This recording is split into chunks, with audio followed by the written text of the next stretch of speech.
Bom dia, Pai do Senhor. Quem vos fala é a missionária Nadir Albano. Hoje é dia 16 de outubro de 2025. Hoje é uma quinta-feira, né? Estamos começando mais um momento de João 3,30, que ele cresça, que eu diminua. Como de costume, vamos estar orando. Logo em seguida, vamos estar passando para a preciosa palavra do Senhor. Amém? Meu Deus, meu Pai, em nome de Jesus, nessa hora da sua santa presença, pedindo perdão pelas minhas falhas, pelos meus pecados que são em número.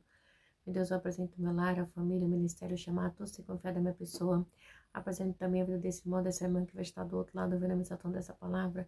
Que o Senhor possa estar alcançando, guardando, livrando, libertando, cortando o laço, quebrando o arco, desfazendo toda a obra das trevas. É o que eu te peço nessa hora, meu Deus, em nome do Pai, do Filho e do Espírito Santo, Deus, amém? Preciosa palavra do Senhor hoje está em 1 Reis 19, a fuga de Elias para Horebe. Vamos lá. Ora, Acabe contou a Jezabel tudo o que Elias tinha feito e como havia matado todos aqueles profetas à espada. Meu Deus e meu Pai, em nome de Jesus, essa é a sua santa e preciosa palavra, ela manda a sorte que ela ia sair no momento de João 3,30, que o missionário Nadir Albano desapareça, que Deus Pai, Deus Filho, Deus Espírito de Deus apareça, porque o objetivo desse canal é simplesmente pegar a tua palavra, meu Deus, pura e genuína como ela é. O nome do canal já fala João 3,30, porque João disse que ele cresça e que eu diminua, eu sou simplesmente o amigo do noivo. Lamanaia sou decai. Meu Deus, eu sou simplesmente aquela que o Senhor escolheu pela misericórdia para ministrar a tua palavra, para fazer a tua obra, para fazer missões nessa terra. Meu Deus, então que eu diminua, que o Senhor cresça, que eu não venha falar de mim, somente aquilo sempre para falar aos nossos corações, em nome do Pai, do Filho e do Espírito Santo, Deus. Amém, Jesus? Amém? Que eu diminua, que Jesus apareça e cresça sempre. Nossa, eu tomei banho, lavei o cabelo e coloquei o pijama, porque, nossa, tá meio friozinho aqui em São Paulo. Por isso que eu estou de pijama hoje, tá? Tem dia que a gente sente o friozinho, eu falei, não vou colocar roupa. Até peguei a blusa, eu falei, não, mas tirei o outro pijama e coloquei esse pijama. Por isso que eu estou de pijama hoje. Vamos lá. A fuga de Elias para Horebe. Ora, Acabe contou a Jezabel tudo o que Elias tinha feito e como havia matado todos aqueles profetas à espada. Por isso Jezabel mandou um mensageiro a Elias para dizer-lhe que os deuses me castiguem com todo rigor, se amanhã nesta hora eu não fizer com a sua vida o que você fez com a deles. E Elias teve medo e fugiu para salvar a sua vida. Em Berseba de Judá, ele deixou o seu servo. Entrou no deserto, caminhando um dia, chegou a um pé de giesta, sentou-se debaixo dele e orou, pedindo a morte. Já tive o bastante, Senhor, tira a minha vida. Não sou melhor do que os meus antepassados. Igreja, a gente está falando de um homem, ok? Lamanaia Sodecai, que lutou, né? Que chegou. Eu não estou falando de qualquer homem, tá? Eu estou falando de Elias, um homem que apareceu simplesmente para afrontar, para falar ali, né? Para enfrentar Acabe e Jezabel, né? Num tempo onde ele chega e diz para Acabe que não ia chover, isso você vai ver no capítulo 17, segundo a palavra dele, né? E ficou 3 anos sem chuva. Deus mandou ele para o riacho de Querite, né? Ele foi sustentado pela viúva, né? Pelos corvos, né? Deus diz assim, eu dei ordem aos corvos para que te sustente. Os corvos levavam pão e carne para Elias todos os dias, ele bebia água do riacho. Quando a água do riacho estava se acabando, o Senhor falou assim, eu dei ordem a uma viúva que te sustente. Ele sai de lá e vai para o lado de Sidom, no capítulo 17, e esta viúva sustenta Lamaná e Sodecai ele, tá? Então, igreja, é muito, a viúva de Serepta, então, é muita coisa que ele viveu, ok? Ele está falando de milagre, tá?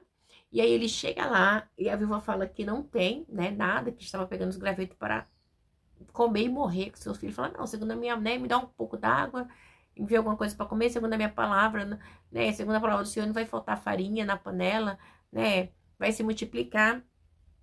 E é muito interessante, igreja, porque ele falou, né, ele disse, Elias, eu sou, é muito lindo que ele diz assim, ó, no 14, 17, 14, pois assim diz o Senhor, o Deus de Israel, a farinha da vasilha não se acabará e o azeite da botija não se secará até o dia em que o Senhor fizer chover sobre a terra. Então, assim, ó, enquanto Deus não mandar chuva, né, não vai faltar alimento aqui mais nessa casa. Então, é muito lindo. Então, ele e a viúva, né, são sustentados e o filho dela.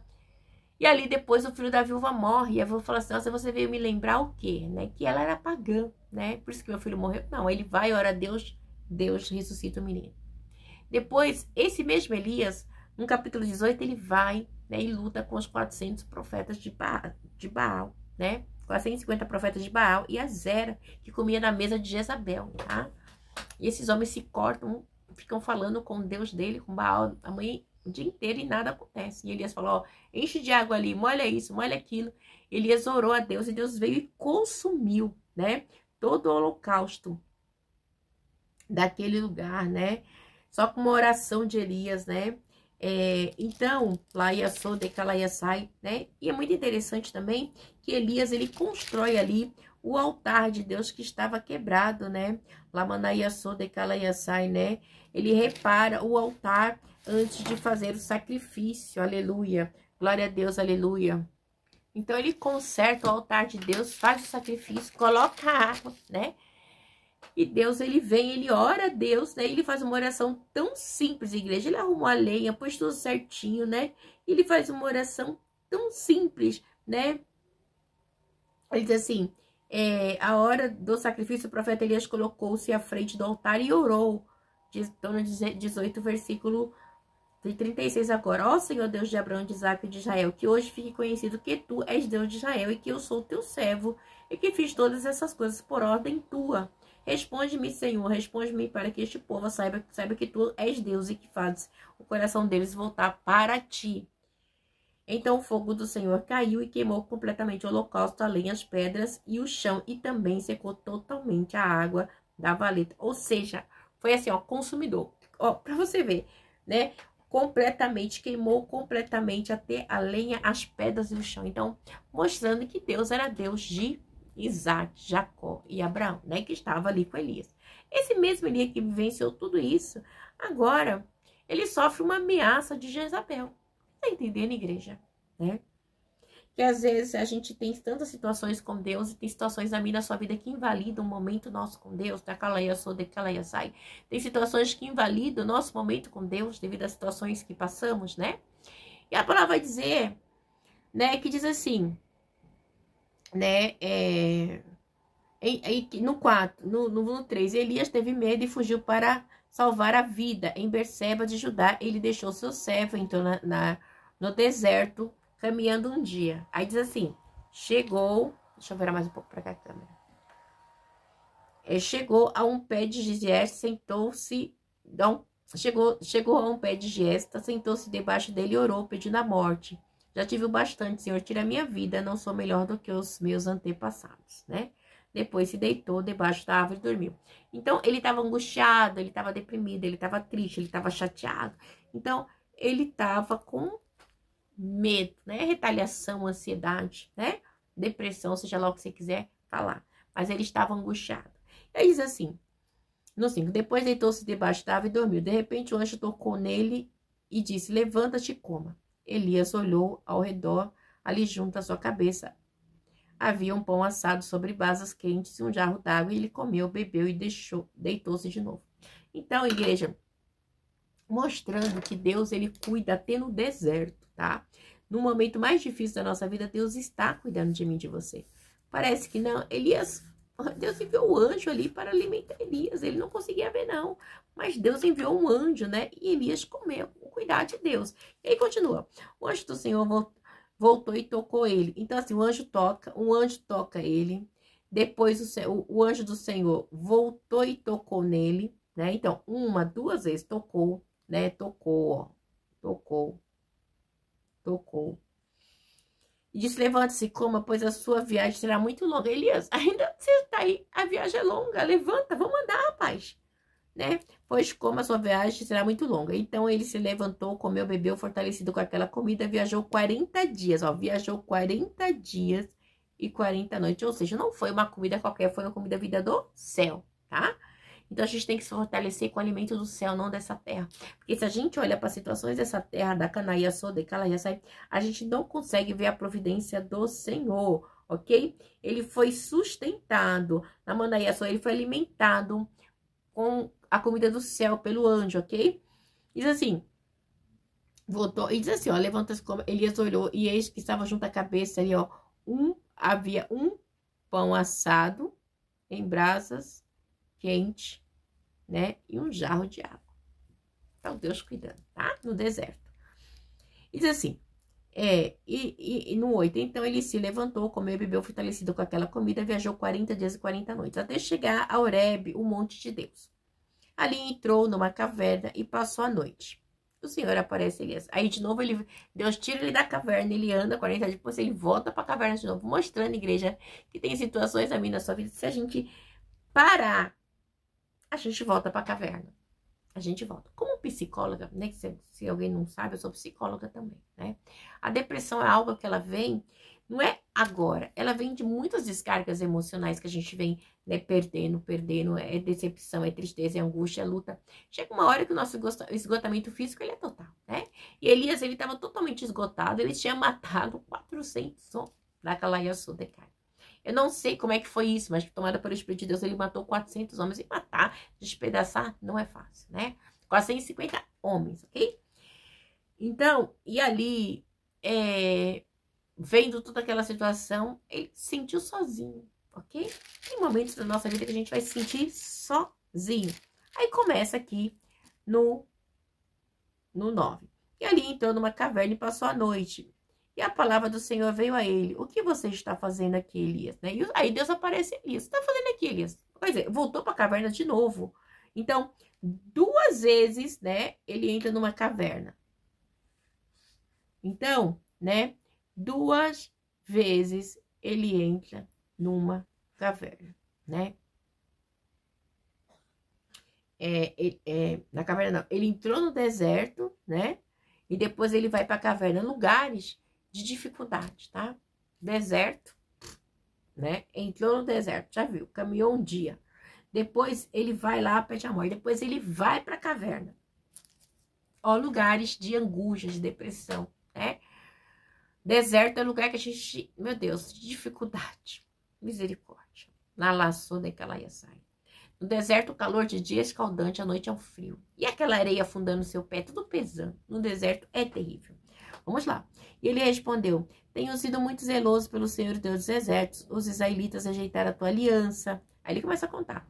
Os israelitas rejeitaram a tua aliança, quebraram os teus altares, mataram os teus profetas, né? Sou o único que sobrou e agora também estão me procurando. Por quê? Porque o povo de Israel tinha totalmente se desviado. Porque a gente já sabe, eu já falei, se você ver os vídeos anteriores, foi em Reis que aconteceu a divisão do reino. Reino do Norte e Reino do Sul, ok? Você pegar os vídeos anteriores e você vai ver. E ele diz assim, tenho sido muito zeloso, né? Ele tem cuidado das coisas de Deus, né? Não é porque você cuida que você não vai ter momentos de dificuldade. O Senhor lhe diz, saia e fique no monte na presença do Senhor, pois o Senhor vai passar. Então veio um vento fortíssimo, que separou o monte, e esmigalhou as rochas diante do Senhor, mas o Senhor não estava no vento. Depois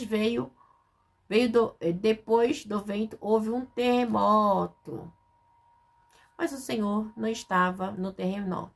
Depois do terremoto houve um fogo, mas o Senhor não estava nele. E depois do fogo houve um murmúrio e uma brisa suave. Quando Elias ouviu, puxou a capa para cobrir o rosto, saiu e ficou à entrada da caverna. Ele ficou com medo, né? Ele teve medo. Cobriu o rosto, né? Uma voz lhe perguntou, o que você está fazendo aqui, Elias? Né? Igreja, a gente tem medo. Igreja, são situações que não dá para explicar. Na Mandaia Sul decai, né? Aleluia, glória a Deus. Então, ele diz assim, aleluia. E a voz perguntou, o que você está fazendo aqui? Ele respondeu, tenho sido muito zeloso. De novo, ele fala, muito zeloso contigo, né? Então, o zelo que ele tinha pelas coisas de Deus, ele continua falando aqui. Eu sou zeloso. Eu fui zeloso pelo Senhor Deus dos exércitos. Os israelitas rejeitaram a tua aliança. Eles rejeitaram a tua aliança, né? O povo assim, desobediente. Quebraram os teus altares, mataram os teus profetas, a espada, sou o único que sobrou. E agora também estão procurando me matar. Eu sou o único que sobrou. Igreja, tem situações na minha e na sua vida que a gente não vê solução. A gente acha que a gente está sozinho. E olhando, sim, estamos, né? Decalaia sou, decalaia sai. Estamos sim, igreja. Né? Já passei por situações que eu vou te falar. Só eu e Deus sabe. Né? Que o meu emocional ficou arrebentado. Então, assim, no 15, o Senhor lhe disse, volte pelo caminho por onde veio, vá para o deserto de Damasco, chegando lá, unja unja, vai trabalhar, sai daí, ó, chega, ó, volte pelo caminho, pronto.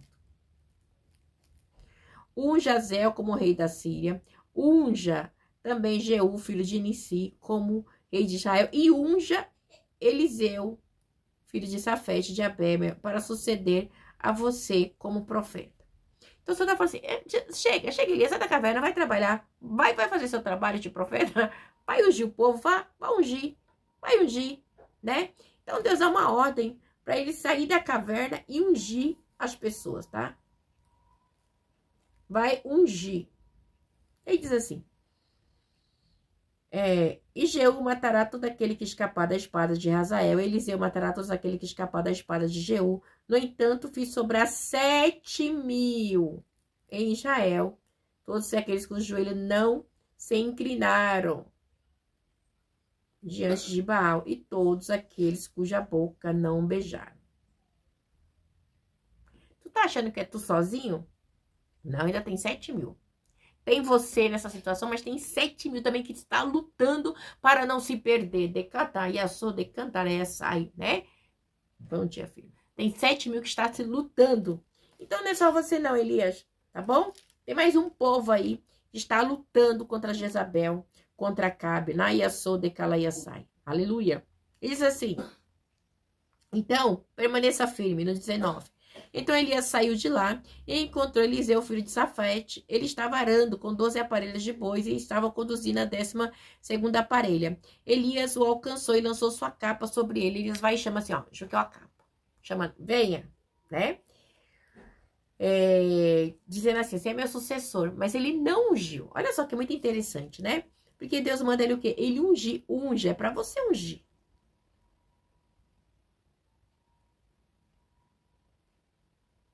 E aí diz assim, Eliseu deixou os bois e correu atrás de Elias. Deixa eu dar um beijo de despedida em meu pai e minha mãe. Disse, irei contigo.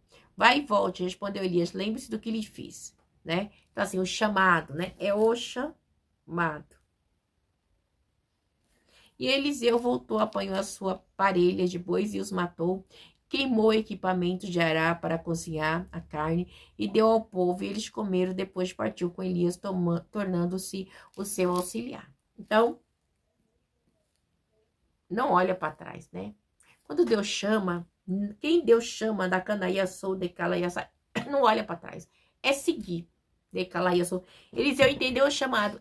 Elias não tinha ungido ele, mas só de jogar a capa ele entendeu assim, eu sou escolhido, né? Porque é profeta, é conhecido, né? Então, igreja, quando Deus chama você, não volte para trás. Tem quantas pessoas que Deus chama, volta para trás. Aquela prova assim, muitos são chamados, mas pouco escolhidos. O escolhido vai persistir. Agora o chamado, decai. Muitas vezes não prossegue, igreja, né? Às vezes a gente passa por situações que a gente fala assim, meu Deus, eu não tô vendo, eu não estou ouvindo isso, né? A pessoa vai, né? Se a pessoa não conseguiu beber da fonte de águas vivas, né? Ela volta. Porque o coração dela não está no Senhor. Lá da Canaíaçou, está nas bênçãos, está em muitas situações, menos naquilo que Deus tem para fazer na vida dela, que é o mais importante, que a salvação está na terra, né? E Eliseu, ele larga tudo. Eliseu larga tudo. Eliseu larga tudo. Larga tudo. E vai ser profeta. Você acha, igreja, que Deus, ele não vê isso? Igreja, Deus, ele vê às vezes que você orou, que você jejuou, que você chorou, que você estava... Igreja, Deus, ele vê tudo. Da Canaíaçou, de Cantalaia-sai, né? E é muito interessante que às vezes a gente fica se preocupando, né? É um evangelho podrinho, né? Que as pessoas têm que ver que Deus te usa, que você... Não, sabe não. A vida com Deus, ela começa atrás, nos bastidores, não é nos holofotes. Lembra-se que o seu ministério começa escondido, nos bastidores, por trás das cortinas, não começa no holofote. Tem gente que já quer começar brilhando, né? Não, é o contrário, né? Quando ninguém te vê, quando ninguém sabe quem é você, é onde você busca, você jejua, você ora, lá e você consagra a sua vida. Por quê? Porque quando as pessoas te vê, você tem um perigo de entender que você é chamado e não escolhido. Porque o chamado, Ele vai se deixar levar pelos aplausos, pela bajulação, pelos status, pelos seguidores, pelo engajamento. O escolhido não. Ele não está importando nisso. Ele está se importando em pregar o evangelho do Senhor, amém? Seja um escolhido e não um chamado. Deus abençoe, porque a palavra diz, muitos são chamados, mas poucos são escolhidos. Fiquem na palavra do Senhor, amém? Mateus 22:14 diz assim, pois muitos são chamados, mas poucos são escolhidos. Por quê? Vamos ler aqui um versículo antes, no 13. Então o rei disse aos que serviam, amarre-lhe as mãos e os pés e lance-no no fogo para fora. Nas trevas ali haverá choro e ranger de dentes, né? Então, igreja, muitos são chamados, né? Mas vai para o inferno. Só os escolhidos que não. Porque o escolhido entende. Nós estamos aqui de passagem. Lá, Canaia, Soda e Calaia, sai, amém? Deus abençoe vocês que na paz. Tenham um dia abençoado aí. Em nome do Pai, do Filho e do Espírito Santo de Deus, que na paz.